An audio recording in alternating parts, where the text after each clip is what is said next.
For those who confuse aimed solar returns with solar returns, I am referring to neophytes of astrology who cannot be blamed too much because they, precisely because of their poor preparation, also confuse the tropical zodiac and the sidereal zodiac.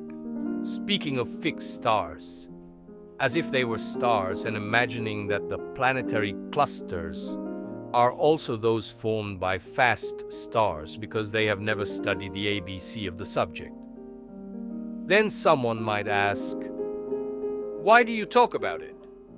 Because it is necessary to clean up before a great season of barbarism takes over what remains of Urania's art. Let's start from the basics and try to explain what the scientific method consists of, starting from Galileo Galilei's telescope. Let's start from my book Requiem for Astrology. From the 17th century onwards, an extraordinary century that saw the work of 4 of the 5 greatest astronomers of the modern era, Tycho Brahe, Kepler, Galileo Galilei, and Isaac Newton, the concept of Galilean science emerged. A very important text by a historian of science, Alexander Koyré, From the World of Approximation to the Universe of Precision, publisher Einaudi, asks a fundamental question. Why did some discoveries that could be used in a technical way already 2,000 years ago have to wait until the 17th century to be put into practice?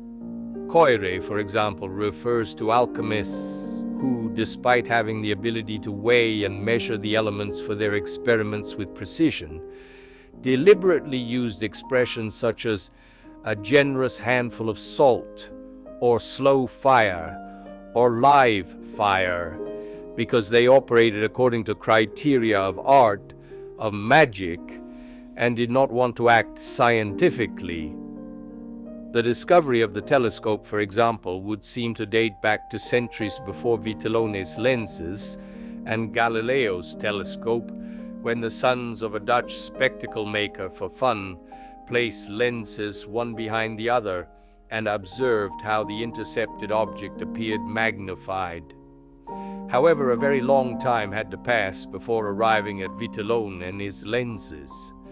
Galileo, moreover, started from a precise goal, that is, the analysis of Saturn's rings, and having terrible eyesight, advised his craftsman Vitellone to make some changes to the diopters to improve the vision of the object of his study. Galileo's merit, therefore, was to give a practical purpose to the instrument that then allowed repeatable studies to be carried out. So let's ask ourselves, was Galileo Galilei's scientific discovery of Saturn's rings a discovery that can be replicated thousands of times and always yields the same results? A discovery by Galileo or by the 2 young boys, sons of the Dutch spectacle maker, who lived centuries before? Is the mathematical calculation, or better said, spherical trigonometry, which leads to the Placidus domifications and similar, and by means of which we can erect natal skies, but also solar returns, lunar returns, and terrestrial returns, the starting or ending point in the system of aimed solar returns, are the 4 basic arithmetic operations, that is, addition, subtraction, multiplication, and division, the starting or ending point for designing a space shuttle? Think about it for a moment, because the answer is not difficult.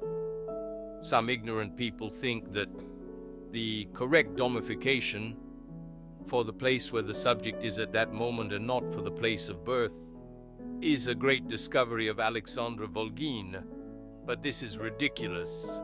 Already centuries before him, the 17th century French astrologer Jean-Baptiste Morin de Villefranche erected with precision the solar return graphs, and before him, still around the 1st millennium after Christ, even the Arabs did it in the right way.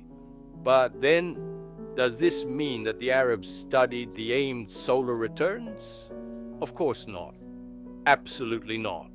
And only someone who is profoundly ignorant could affirm this. The person who created this method is the undersigned.